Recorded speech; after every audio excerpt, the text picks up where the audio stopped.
And hello, welcome to Open, the one and only show that opens the Bronx and the rest of the world right to you. I am Daren Jaime, and today we'll update you on what's happening in and around our borough in New York City. Coming up, we'll sit with a remarkable individual whose multifaceted career spans motivational speaking, activism, artistry, and education. Following that, we'll learn about a youth development organization providing a free life-changing summer experience for New York City's underserved communities.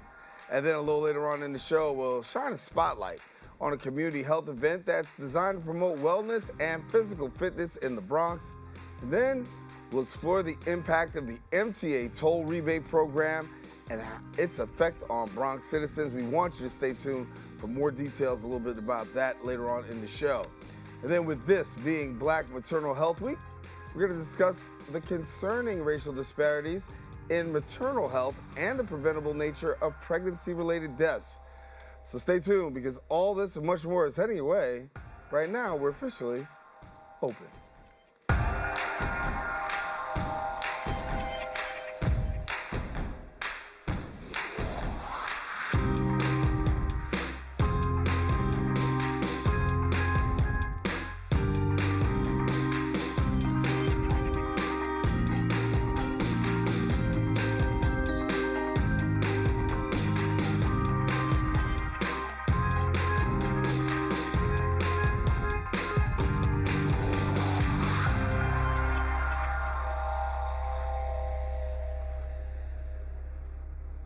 Hey, hello, everyone. I am Daren Jaime. You're now watching Open, a live program that's bringing the Bronx and New York City straight to you.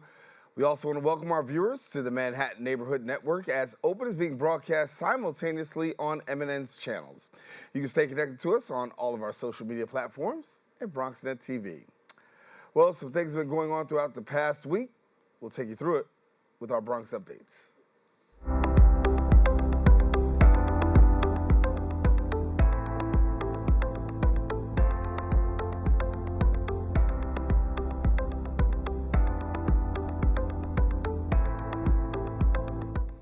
And we kick off with transportation news. New York City Mayor Eric Adams intends to introduce an AI-powered metal detector in the New York City subway system to combat illegal gun and knife possession. The city boasts a purported 99% accuracy rate in identifying firearms and knives while distinguishing them from common metal items like cell phones and keys.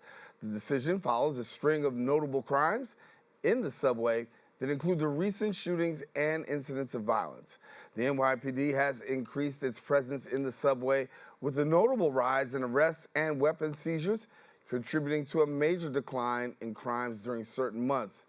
Now, despite overall crime levels being relatively low underground, random acts of violence can instill a sense of disorder among New Yorkers, prompting a need for intervention. Now, to comply with the city's regulations governing surveillance tools usage by the NYPD, the deployment of metal detectors will be delayed for 90 days as additional suitable vendors are identified. Well, in other news, New York City will be introducing new parking meters, allowing drivers to pay directly by entering their license plate number. Now, the meters will debut in Upper Manhattan on May the 8th, followed by a citywide rollout. Now, by inputting your license plate, New Yorkers can easily pay for parking, eliminating the need for paper receipts on those dashboards. The shift reduces paper waste significantly. Current meters generate about 2,500 miles of receipts, 2,500 miles of receipts annually. Think about that, 2,500 miles of receipts annually just in paper receipts. Well, rather than installing these new meters, existing ones will be upgraded to the pay-by-plate model, synchronized with NYPD's enforcement systems for real-time monitoring of parking durations. And that's all the time we have for our Bronx updates. We are taking a quick break, but guess what? We'll have more open when we return. The ability to have my show during this time is helpful because I can stay connected with my friends, still interview people, and share my content.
And we are back. Our next guest, a true force for change, dedicated to fostering critical conversations on race, justice, and equity. Now, with a rich background in academia and the arts, she's committed to empowering underrepresented communities and amplifying their voices. She is the Senior Vice President at CenterState CEO, and also she holds a degree in Integrative Arts from Penn State University, a Master's in Higher Education and Student Affairs, and a PhD in Higher Education with a focus on race and equity from Indiana University. And she also made history, I should say, with several colleagues as the largest group of black women to graduate with PhD degrees in the School of Education. They were deemed the Great Eight, and you can find them in 2016 Ebony Magazine's Power 100 list. Pleased to have with us CenterState CEO, Dr. Juhanna Rogers, and she is a Senior Vice President up there. And for equity, thank you. Thank you for having me. I'm happy to be here. Glad to have you. And listen, it's a great conversation to have because right now, as we're talking about what's going on across the world, particularly Florida, we can talk about that right now.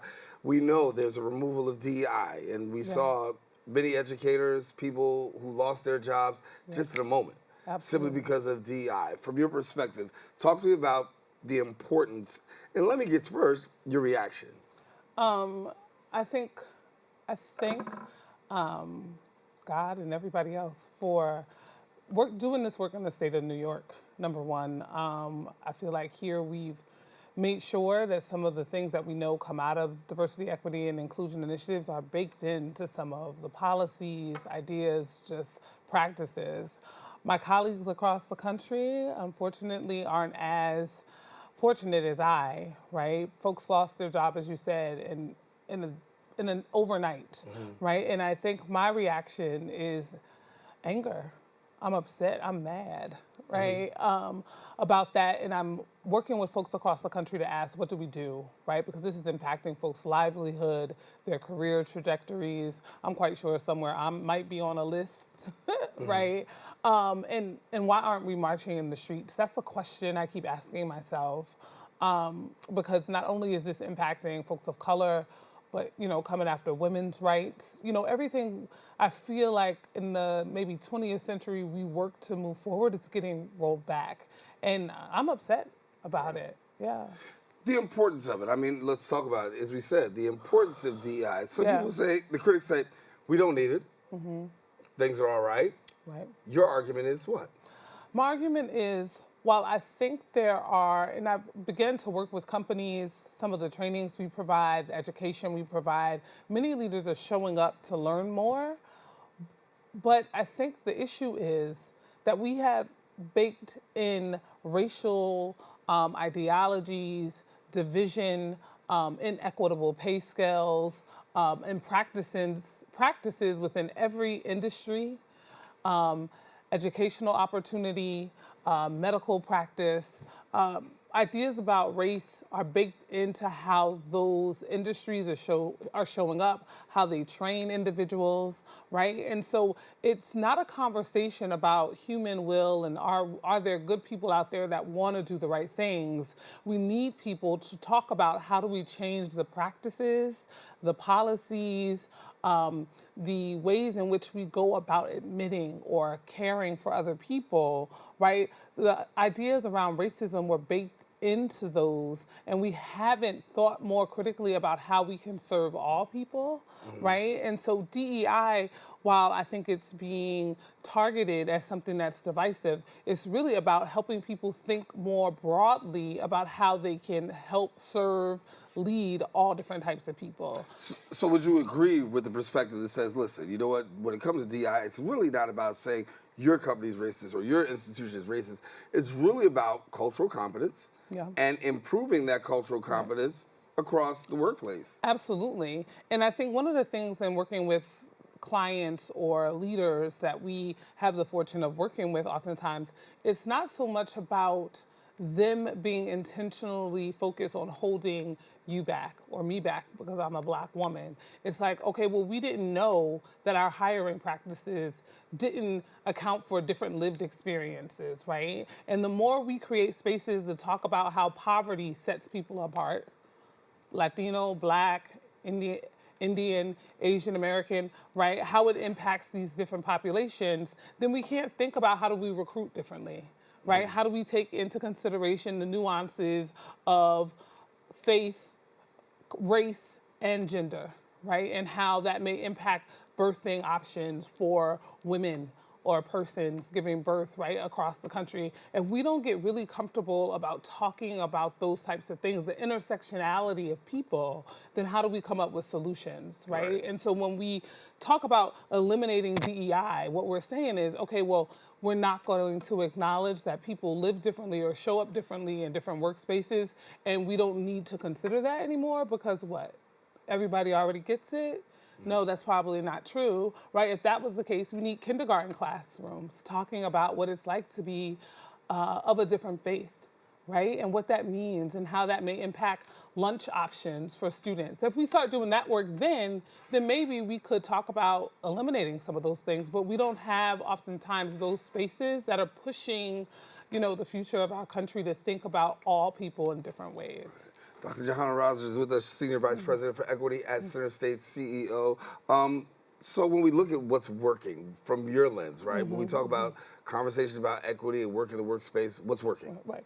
What I think is working is creating the space for conversations. What we saw post-2020 up until today, the diversification of applicants going into different positions, the growth of women of color in leadership, men of color coming into different spaces differently, and folks were having that conversation. How do we market to clientele differently, right? Those spaces were beginning to emerge. Now they've been taken away, right? So what does that really mean? And this is where the young people with their social media and their grassroots approaches have been really instrumental in pushing the envelope because they're showing up to jobs and offices asking different questions, right? When I was coming out of college, my mom was like, get a job. Now they want to know, well, what's the percentage of social responsibility? Do we get volunteer hours? What's your commitment to diverse populations? And so if they're asking those questions, then I think a huge benefit of some of the young people connecting and using social media in positive ways, that's pushing leadership within companies and corporations to think differently. Right. Now we got another fight on our hands with the elimination of that from the top down. Yeah. Gen Z millennials, they think totally different than the boomers and I think they really they ask more questions and they're not asking out of disrespect. They just really want more, more information. Absolutely. Let me get here because I want to talk a little bit about this here. One of the other things we talk about that's under scrutiny today is women's rights. You yourself have done something over the course of the last 5 years. You've got your own TV series that deals with Behind the Woman. I want you to get an opportunity to talk about that show and why you decided you wanted to do that. As someone that studied equity and access in education, but also within communities, one of the things that I recognize is that when it comes to issues of advocacy within our communities of color, there's always been women at the helm of that. The civil rights movement, any kind of movement, but oftentimes the light isn't often shown on them. And so Behind the Woman was a project that I cultivated to say, in central New York, across New York State, we're also going to be expanding to the Buffalo market. There are women that are leading in ways that are continuing to transform communities despite the climate that we're in, that's finding ways to get people what they need. And they deserve an opportunity to sit down in seats like this to tell their story and talk about what it took to get there. And so I've been doing that for over 5 years now, and I'm really, really excited about how it's growing and impacting change. Yeah, well, doing some great work. We're going to talk to you on some other platforms a little bit more about some of the work that you're doing, but great to have you here on Open. Thank you for having me. All right, Dr. Juhanna Rogers. Now listen, if you want more information, visit our website at JuhannaRogers.com and then follow her on Instagram at ScholarStar. Don't go anywhere. We got more Open coming up right after this.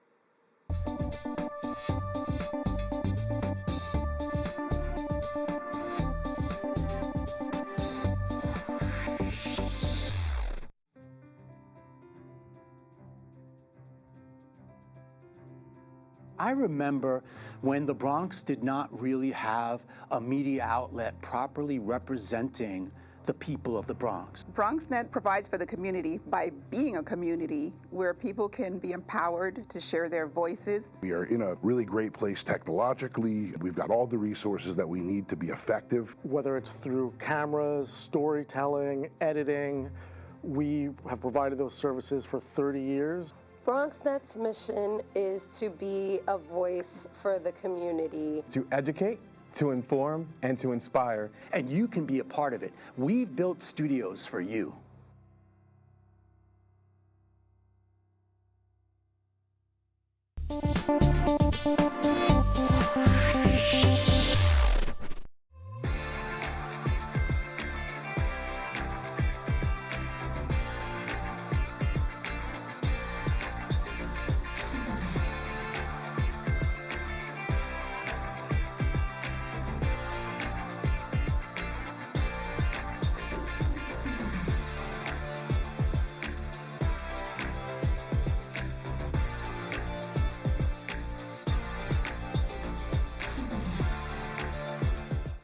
And welcome back. The Fresh Air Fund has provided over 1.8 million children from underserved communities in New York City with transformative summer experiences in the great outdoors.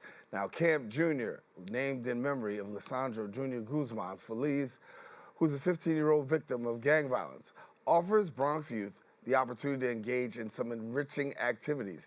And joining me now is Camp Junior's director, Kayla Paulino, and then also camper Jacob Crespo. We're going to talk to Jacob in just a second. But Kayla, thanks for being with us. Jacob, good too. Thank you so much for having us. Yes. So for Camp Junior, obviously we're getting close to, the start. You're shaking your head, right? Look. Is that like nervous close. or like? No, I'm excited. We're so close. I'm like, what day is today? Today's Wednesday, right? Yeah, today's Wednesday. We are in April, so we are just 2 months away from opening our doors.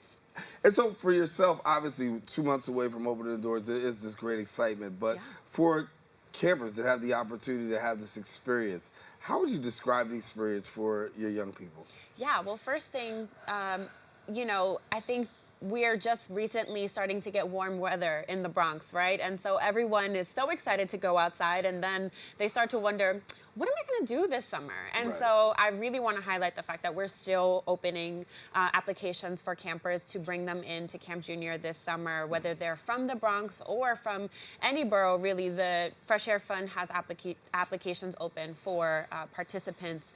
But for Camp Junior campers specifically, they're all from the Bronx. They're all very either nervous or very excited to start their summer experiences. And while they're at camp, they get to immerse themselves in nature. They get to learn new skills and activities, and they get to make friends. Yeah. So I got Jacob sitting next to me, and how you doing? Thanks for joining us. Talk to me a little bit about your camp experience. So, as a kid from the Bronx, you usually don't get to see a lot of nature. It's really just buildings and parks and stuff like that. But going to Camp Junior, you get to experience nature. Like as Kayla said, you get to immerse yourself in nature. And how's that feel for you? I mean, you don't really partake in it a lot, but then now you have the opportunity to do it. So for you, what's camp like? Is it fun, exciting? Camp is fun because it's really something to do. So you're just not in the house all summer being bored, just waiting for you to go back to school so you can see your friends from school. Yeah, that's the sentiment for most people who want to attend camp, right? I want to have something to do and really take advantage of it. And, for young people, as you said, underserved communities, sometimes exposure isn't always there, right? So with Junior's legacy, having the opportunity to provide exposure, connect the dots for us. So Camp Junior is the anchor program. It starts in the summer, and we have a year-round component, right? And so we meet our youth in the summer. They get to meet new friends from all over the Bronx. They get to take their experiences back home with them, back to school, and then they get to see their camp friends throughout the school year. And so you know, being able to provide safe spaces for Bronx youth in the summer, as Jacob mentioned, you know, you're either home on the iPad or you're just staring out the window waiting to figure out when school's coming back so you can see your friends. Here you have an opportunity to be safe, to have exposure outside of the Bronx, and to also kind of bring your community with you, right? It's a built-in Bronx outside of the Bronx. And so having a camp in Harriman State Park, which it is a public park, so it's really nice to be able to then say to their families, you can come to this park whenever you want, right? This is open access. So not only are you getting exposure to experiences through camping in the summer, you can take your family up there in the fall as well. Right. Yeah. And so you guys live in cabins, right? Yeah, we live in cabins. What's that experience like, being in a cabin? Well, sometimes like the floor is like it's kind of nice living in a cabin because like you feel closer with nature. So cabins are cool for you. Yeah. Are you comfortable? Yeah. Okay. Okay, that's cool. You know, some other people have cabin fever. Catch that on the ride home, right? But he's good. You know, he's fine. He's enjoying it. Well, Jacob's been going to camp for 3 years now. This is gonna be his 4th summer, and so he's basically like the Prince of Camp Junior. He knows where everything is. Fresh Prince of Camp Junior, right? Yes, exactly. Favorite part?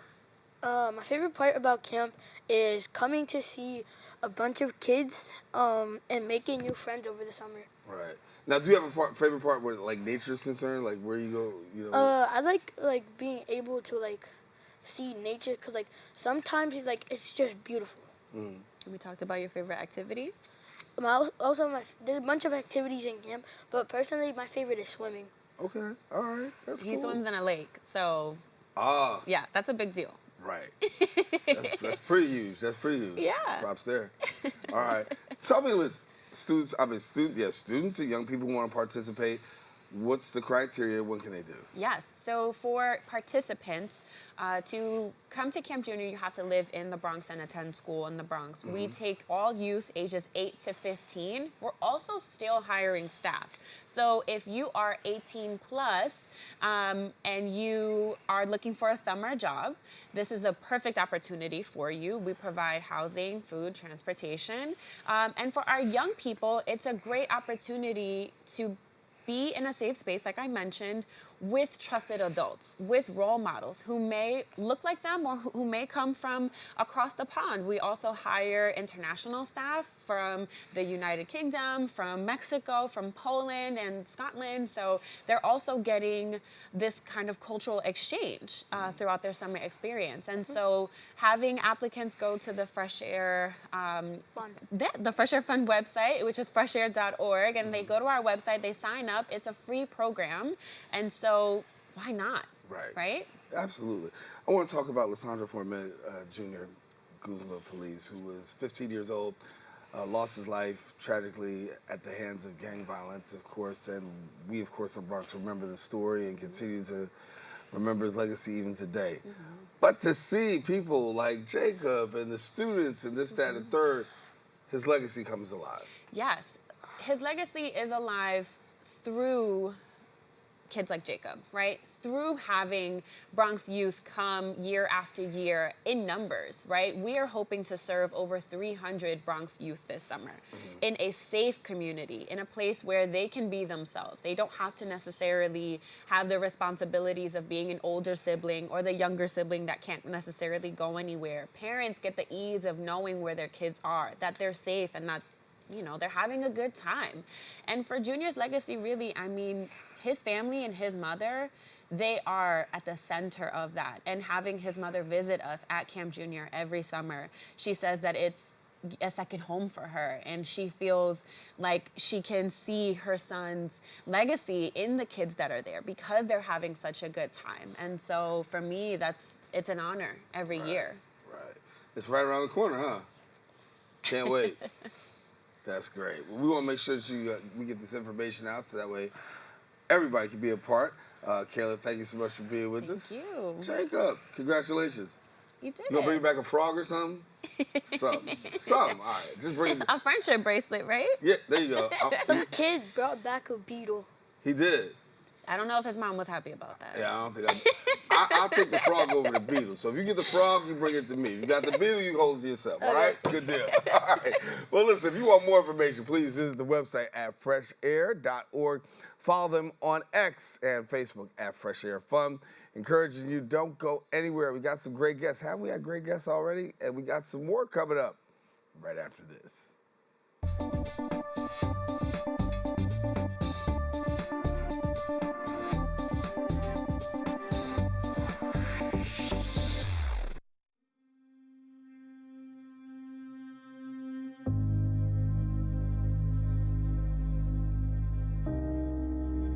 Only 57% of New York City high school students are college ready by their senior year.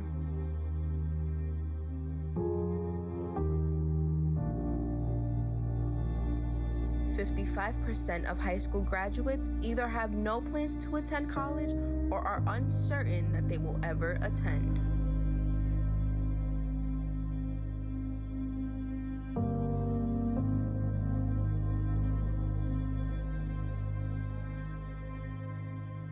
"34% of young adults don't go to college because they can't afford it.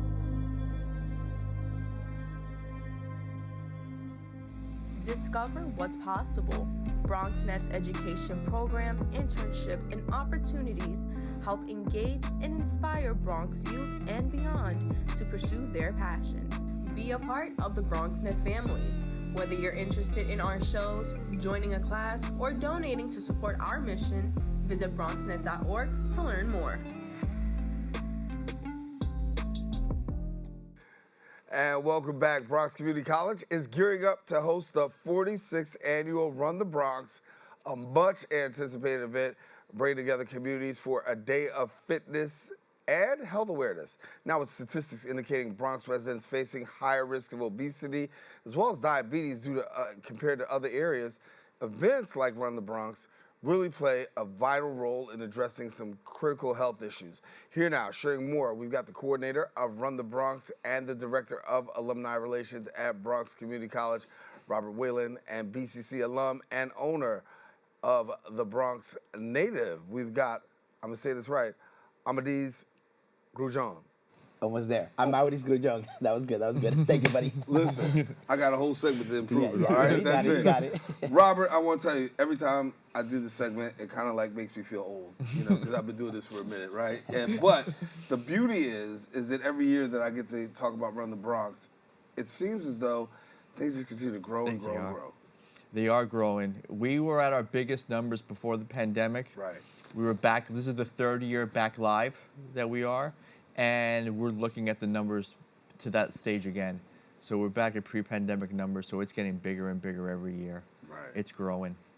And when did you join in on the run? Yes. I joined last year. I am a proud alumni of Bronx Community College. Shout out BCC. Shout out CUNY in general. And I was brought into the team. Last year we were able to design the T-shirt for the run. This year as well. I am now part of the board of Bronx Community College Foundation. And happy to be, as an alumni, as a creative social entrepreneur here in the Bronx, owner of Bronx Native, happy to partner up and connect with establishments and just platforms like BCC and the foundation that are doing so much amazing things in the Bronx. Right. And Robert, we talked about the fact that so many people come from all over, but it definitely helps out when you talk about what's going on here in our borough. We know the health challenges that are going on, and to see, at least for one day, a lot of people coming together for a great cause. Yeah, we know the Bronx statistics. We know they're not good, so we're not going to go into the actual numbers of it. But the growth of it and what we've seen with the run, so many people are from the Bronx. Over 50% of the actual runners are from the Bronx. We have so many K through 12 CUNY students that are there. So many, I'd say about 45% are K through 12. That's a lot of high school students that are living the healthier lives. Right. And if we talk about Jacob, for example, he'll be a perfect person to come run with us. And the only difference with him, so with the nature, with all the runs that we have, most of them are in the parks.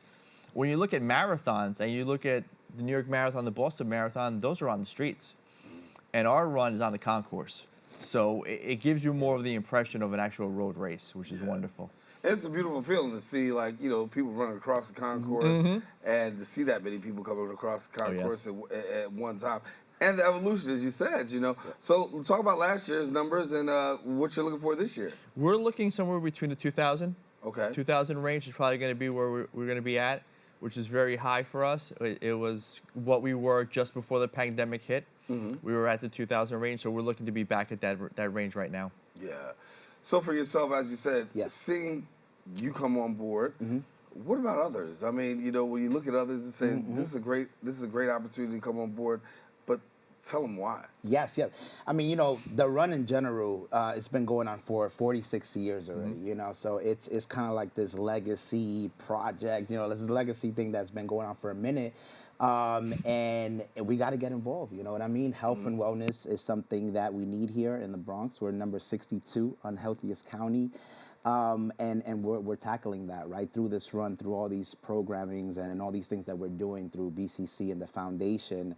So yeah, join us, come through, run with us, make it happen, and it's going to be a beautiful day. Registration deadline? Registration deadline for the early bird is the 27th of April. The last day to register is May 2nd. Okay. So get in the early bird. Yeah. Talk about what is a historic moment that stands out for you in doing this for so long? We all look at the largest race and the impact of those are, but I'm going to say the most important one for us was 2016 because that was the last race that Roscoe made a public appearance. Right. That was May of 2016 was his race. He came, he saw the crowd, he was happy. And he passed away July of that same year. So for him to come back for that last run and to see it huge meant a lot. Yeah.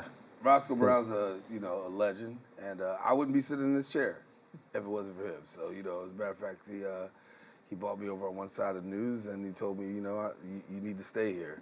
And I think I've done my job. I've been here for a country minute. How long is the run for somebody who doesn't know again? The run is we have the 2-mile fitness walk, which is perfect for everyone. We do have the more competitive races, which are the 5K and the 10K, with a lot of the people choosing the 5K. Right. And the 5K is about 3.5 miles, right? Yes, 3.1 and 6.2. Yeah. And so as the numbers continue to grow every year, you're, of course, invited to be a part of Run the Bronx. It's a great opportunity for runners to come out. It's a great opportunity for community to come out. It's a great opportunity for businesses to come out and actually support. And you've seen, a tremendous amount of support from local businesses. Yeah, really, small businesses, and we're really the backbone of just community. And with this project, that's what we're seeing, right? We're seeing community, we're seeing us coming together, celebrating health and wellness, and just, having a good time, man. And, last year, so many smiles, so many people just having an amazing time. It's something beautiful, So I'm excited to be a part of it. And again, come join us. You know what I mean? It's going to be amazing. Yes. What's the conversation like usually when you're out here talking about the run to other businesses and other people? Yeah, no, I tell them, come and run. You know what I mean? Always have amazing words to share about the run and about just BCC and just our partnership. I think it's also a great opportunity for just groups to bond and come together, right? If you have a business that has, a certain amount of employees, come and run, come together. I know we get a lot of schools, a lot of people that come together, you know what I mean, and do it as kind of like a bonding community vibe. So the more the merrier, let's do it. Yeah, and I think you talk about bond, and really there are bonds that are actually formed. I mean, it's the first time people come, they meet other people, before you know it, now they're actually, they've got these lifelong friendships and partnerships. And we've seen a lot of running clubs that have started up in the Bronx, a lot more than we've seen in the past. Right. And a lot of them have come to the run and taken part. The Van Cortlandt Track Club was there forever. They've run for a long time, but we've seen new ones like the Yonkers Running Project, the Boogie Down Bronx Runners. Yes. The Bronx Nomads are some of the other clubs that are starting up that have been here for a while, but they've all participated in our race. And how does that feel for you? I mean, honestly, as a group that's been for years, and now also, helping to incite others. I think it's great to see it. It's great to see the health statistics start to go down, but it's great to just see the group that's there. One of the best moments of the run is actually when it starts. And you see the crowd just go right through the line, the start line, and keep on going, and you're wondering when's it gonna stop? Yeah, yeah. How many people are actually here? And that's when you realize just how big it is when you see the people take off. Right. Well, Robert, thank you so much for joining us. Thank you so much for joining us again. We're glad to have you. Yes. And listen, we want to tell viewers again, if you want more information, visit the website at the bottom of the screen. And we want to let you know, again, the Bronx Run will be taking place. And so Run the Bronx is out there. Don't go anywhere. We got more open coming up right after this. Stay Bronx strong.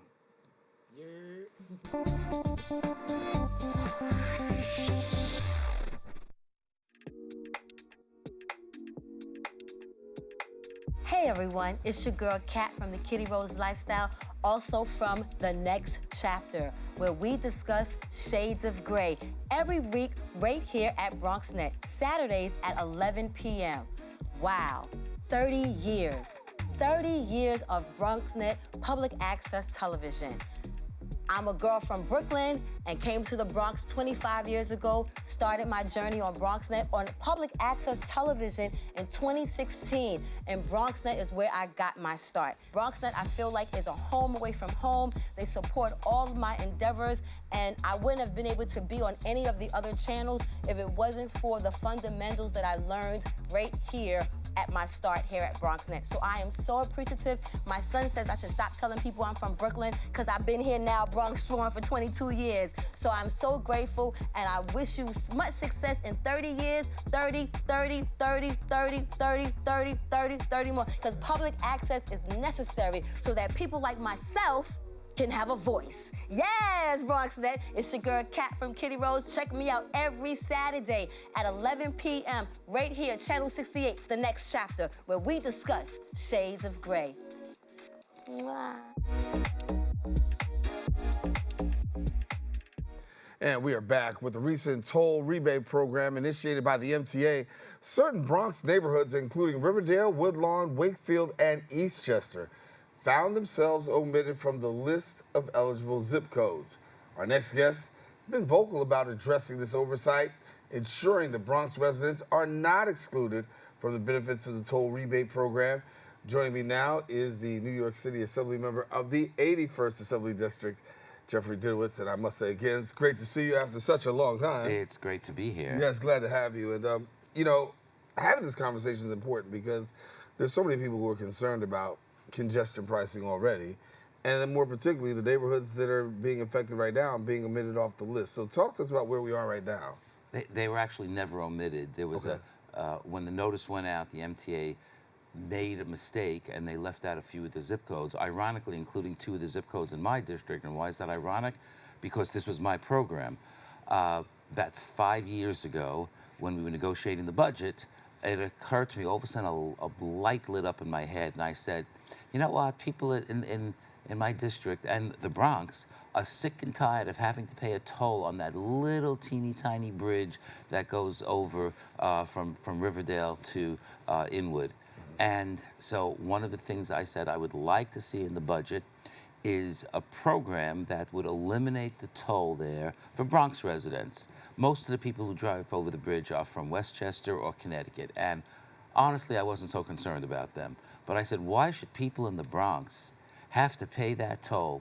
And I was able to negotiate to get that into the budget, thankfully with the support of Speaker Carl Hastie, and it was going to take effect in 2020, in June, and the way it would have worked, and the way it does work now, is you drive over the bridge, they charge you Easy Pass account, and then they rebate it instantly. The reason why it was delayed was because of COVID, because the funding source for this program, which probably cost around $8 million a year, every year, was something called the Attleboro Transit Fund, and that money comes from a surcharge on, I guess, some of the Uber and Lyft rides in Manhattan. But the money dried up because of COVID. Nobody was going into Manhattan. And so the program was delayed, but we announced at the beginning of the year that it's going to take effect, and it did take effect on February 3rd. And the MTA sent out a notice to everybody in the Bronx who is a Bronx resident, who has a car registered in the Bronx, and who has an Easy Pass account with money in it. And that's a whole lot of people. when they initially sent out the money, for some reason, I can't even explain why, some zip codes were omitted. It was a mistake. Right. But that was quickly handled by them. So most people automatically got the rebates, and some people actually had to go on the computer on their Easy Pass account to sign up. People like me, because my license plate changes, my number changes every 2 years, but I never made a habit of letting Easy Pass know about it, because who thinks about that? So some people actually had to go online to register for it, but they get the same thing. So now, when we go over the Henry Hudson Bridge, it's I think it charges $3.18, and it's instantaneously the $3.18 is credited against your account. So in essence, it's free, but we don't say it's free because essentially it's a 100% instant rebate, and it's only for Bronx people. Only for the Bronx. Only for the Bronx. I like that. I like that. Listen, you talk about quickly. How quickly was the phone ringing when this went down? Well, when we were supposed to get it initially, of course, we got a lot of calls on it, but then it was delayed, and it was embarrassing to talk about why it was delayed. But I mean, you can't blame anybody else but the pandemic. Right. But once it happened, I have gotten so many nice emails or phone calls, or people have stopped me in the street all the time, and they say thank you for the thank you for the bridge, thank you for the toll, and whatever. I think people are very pleased, because think about it: if you use the bridge every day, 318 twice is 636 times 5 days in a week. That's over $30. That's several. It's more than $30. And if you do it all year round, that's about $1,500. There are some people who actually use the bridge twice a day if they're bringing their child to school, bring them there, come back, pick them up, come back. They could be saving $3,000 a year. Now, not everybody uses the bridge. I don't use the bridge very often myself, because I don't go into Manhattan all that often. Right. And the other good thing about this rebate is that there were many people who would avoid the toll by driving into Kingsbridge and Inwood rather than go over the bridge, because they didn't want to pay the toll. And what did that mean? It meant more traffic there, more pollution there, and so we're helping those neighborhoods as well. But people throughout the Bronx use the bridge. People, let's say from Co-op City, who want to drive to the west side, many of them will cut across the Bronx and go on the Henry Hudson Parkway, and they'll use the Henry Hudson Bridge. Oh, you're preaching to the choir. So, I mean, while I've been Bronx the last 30 years in terms of being on television, grew up on 157th Riverside Drive, and I would take the Henry Hudson right up to come to work, and I knew that I didn't want to pay the toll. And so I'd go right over there, and I would create more traffic. But, I mean, having something like this would definitely benefit the residents of the Bronx, and at the same time, give them some much needed relief. How long did it take to get rectified? Oh, you mean the wrong zip codes? Yeah. Oh, a few days. I mean, no one lost out on that, because it was rectified before the program took effect on February 3rd. Right. So it was, but people were calling, what about us? Why are we being left out? Like it was a plot or something, and it was a mistake on the part of the MTA, but they quickly fixed it. And they sent out the original notices to I don't know how many people, but you got to figure the Bronx has 1.4 million people.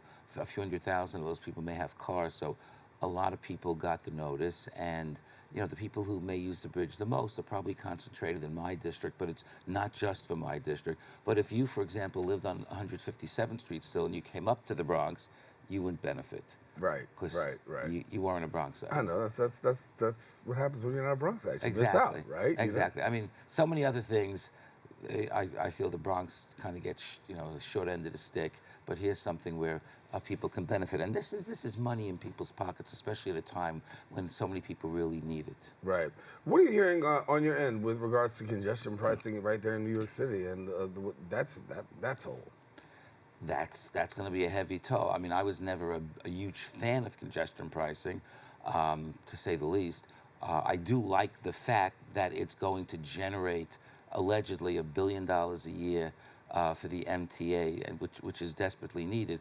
And that $1 billion actually is multiplied in terms of their ability to borrow money, which is how they finance capital projects, and more buses, fix rails, get new trains, fix the signals. There's a lot of, they have tremendous needs.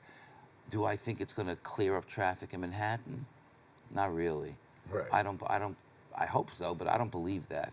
But it's a heavy toll, and I would advise people, if they could avoid it, not to go below 60th Street. But you know, for some people, that's very hard. Right. Well, if you're driving, you know, you definitely want to avoid it if you don't want to pay. And if you do pay, then you just have to know that it's going to be a pretty hefty fee there to get that. It's a lot of money. Yeah. But if you're coming, say, from my area, you're going to well, I shouldn't say a show, that's below 60th Street. But if you're going to a doctor, let's say New York Presbyterian Hospital, for example, medical appointments, maybe doing some shopping. I mean, Fairways, I don't think is there anymore, but you know, when Fairway was there, most people would take the bridge and pay the toll because it's just so much more convenient. So they're going to save. But as far as the congestion pricing end, that's going to be a hardship on a lot of people. And I was hoping that when they finalized all the details, that they would have at least lowered the $15 fee to, say, $10. Even that's a lot of money, but it would have been much more bearable for a lot of people. Definitely, indeed. Let me get your take as to what's happening in your district. I mean, we talked about a lot of stuff. Talk about what's going on real quickly before we go on about what's happening in the district. Oh, there's so many things happening. Right now I'm working hard with the state budget. I'm trying to get money pumped into the amalgamated houses, which is facing an enormous fiscal crisis. And the amalgamated houses, which it's almost 100 years old, some of the buildings, at least that's when it was started, it was built by unions. And it's one of the most well-regarded, well-known such developments in the country, certainly in the state, but they have very difficult fiscal times. In the Assembly, what we call the One House Budget Resolution, I was able to get a commitment of $50 million for them, but that's not real money yet. Right. We have to get the Senate and the governor to go along with that, or at least go along with something to help them out. And I've also been fighting for funding for Mitchell-Lamas in general, and I have several Mitchell-Lamas in my district, including some that are having fiscal problems as well. Cannon Heights, Kingsbridge Arms, the Mitchell-Lama in Woodlawn, just to name a few. Right. And that's something which is happening around the Bronx, Jaime Towers in the Soundview section, and other places. So we need to, you know, if we're talking about we want to build more affordable housing, well, here we have affordable housing, and we have to maintain that affordable housing. So I'm hoping that the state budget helps us do that, but we got to get the governor and the Senate on board with that, or it's not going to happen. Uphill battle. Yep. All right. Something. It's good to see you. Good to see you. Definitely. Come on back and talk to us again, okay? Sure. All righty. Listen, we want you to don't go anywhere. We got more coming up right after this.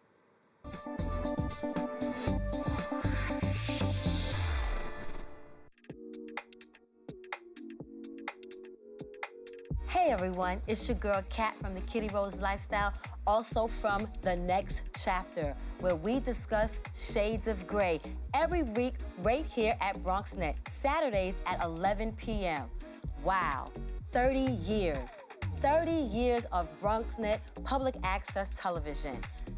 I'm a girl from Brooklyn and came to the Bronx 25 years ago, started my journey on BronxNet on public access television in 2016, and BronxNet is where I got my start. BronxNet, I feel like, is a home away from home. They support all of my endeavors, and I wouldn't have been able to be on any of the other channels if it wasn't for the fundamentals that I learned right here at my start here at BronxNet. So I am so appreciative. My son says I should stop telling people I'm from Brooklyn because I've been here now, Bronx Strong, for 22 years. So I'm so grateful, and I wish you much success in 30 years, 30, 30, 30, 30, 30, 30, 30, 30 more, because public access is necessary so that people like myself can have a voice. Yes, BronxNet, it's your girl Kat from Kitty Rose. Check me out every Saturday at 11 p.m. right here, Channel 68, The Next Chapter, where we discuss shades of gray.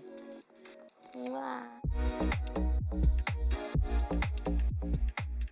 And we are back. Welcome back. And Black Maternal Health Week aims to spotlight and address the disparities in Black maternal health. In the United States, hundreds of individuals lose their lives during pregnancy or within their first year postpartum, while thousands face unexpected complications during labor and delivery, leading to significant short or long-term health issues. Here now and sharing more, we've got board-certified ObGyn Dr. Sophia Lubin. And Dr. Lubin, thank you so much for being with us. Hi, it's a pleasure to be here today. Glad to have you sharing with us. And when we talk about Black Maternal Health Week, obviously raising some awareness, what are some glaring things that we can talk about when it comes to Black maternal health? Well, a few of the things that we can talk about, first of all, is understanding what the scope of the problem is. So the concept that Black women are 3 to 4 times more likely to have a bad outcome or the increase in maternal mortality, 3 to 4 times that of our white counterparts, is what's so alarming when we think about Black maternal health.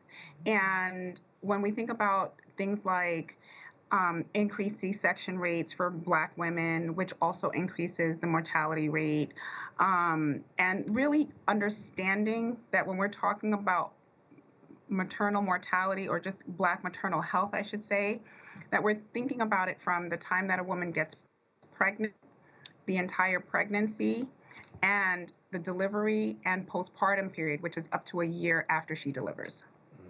One of the things that got my attention was the statistic that almost 80% of deaths that we see are preventable. That is correct. Yes. Where are we going wrong then? We're always trying to figure this out. However, there are a few things that really stand out. One, medical education and the medical health system as a whole, and the concept of implicit and explicit bias. So at the end of the day, when a Black woman walks into the hospital or in to see a provider, unfortunately, we are seen with a different lens. And we're not heard or listened to in the same capacity as our white counterparts. And that is a major issue and problem. Number 2 is the fact that, again, the higher rates of things like complications, when it comes to things like C-sections. Oftentimes, we have other complications such as hemorrhage, preeclampsia, and mental health issues that are not addressed during the pregnancy and after the pregnancy.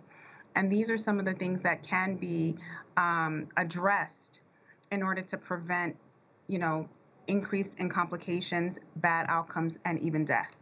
Yeah, Black women 3 times more likely to die from a pregnancy-related cause than white women. And there are multiple factors that contribute to these disparities. But when we look at this, that's quite alarming. And what can we take from this? Well, what we can take from it is, having a support person for any birthing person to always go to their appointments with a support person. And that support person can be something like a doula, a family member, a partner. That will help for that person to have a little bit more agency and advocacy for themselves. That's 1. 2, addressing things like implicit bias in the healthcare system. So with provider training, and that includes nursing staff, that includes everybody who's a part of the team. And 3, incorporating support people such as doulas as a part of the healthcare team. So that way the patient themselves is always supported and always has a voice. And I think that those are some of the things that will help to start to mitigate some of the issues. But the problem is unfortunately big and vast. But at the end of the day, because of the fact that over, almost 80%, I should say, are preventable deaths, once we start working towards solving some of these issues, then we'll be able to, roll back those numbers. Yeah. How can the community support during a time such as this, when we look at these numbers being so, glaring? What can the community do to be more vigilant and to possibly even save a life? As far as the community, that's a great question. I'm so glad you asked, because the more the community is involved in the sense of really supporting the patient, helping the patients to understand that they have agency over themselves, that they can, in terms of just teaching the right language and how to communicate with and interact with the healthcare system, I think is one of the ways in which the community can be as the biggest supporters. The other things that the community can do is by hosting classes, things like birthing classes and childbirth education classes, so that patients then know what to expect even when they go, before they even go into interact with the healthcare system. The other thing is that if the community can create partnerships with their local hospitals and community centers, then that way the community, the health centers and the hospitals at large will know exactly what issues they are facing from a community standpoint. So for people who want more information, I know that, there's a plethora out there, but where are the easiest places for them to be able to go to? So there are a couple of different places. Black Mamas Matter Alliance is one. They have a plethora of resources. Sister to Sister here in the Yonkers area is another place that has a lot of resources. They're doing a lot of community engagement. They're working with hospitals in order to help with implicit bias training. And the Earth app, an app that helps where patients get a chance to go and look at reviews of doctors who have, good reviews, or they can, patients are able to go on there and review their doctor, review their birth experience, so that others are able to see who they had good experiences with, what hospitals they've had good experiences with. And I think that those are some of the resources that are helping. Yeah. Well, I want to let you know, Dr. Sophia Lubin, you definitely helped us out with some information there. We'll continue to follow as well as spread the word. So thank you for being with us. Thank you for having me. Of course. And want our viewers to know, if you want more information, please visit the website at drsophia.obgyn.com. We come to the end of our show today. Want to thank all of our guests for joining us, and now you, the viewer, for tuning in. If you missed any part of today's show, you can catch the Recablecast on Optimum's Channel 67, Verizon Files Channel 2133, or watch us anytime on the web at BronxNet.org. You can catch a brand new episode of Open with Rena Valentine on Friday. This wraps up this episode. I'm Daren Jaime saying make sure to keep this channel wide open. Saying take care and God bless.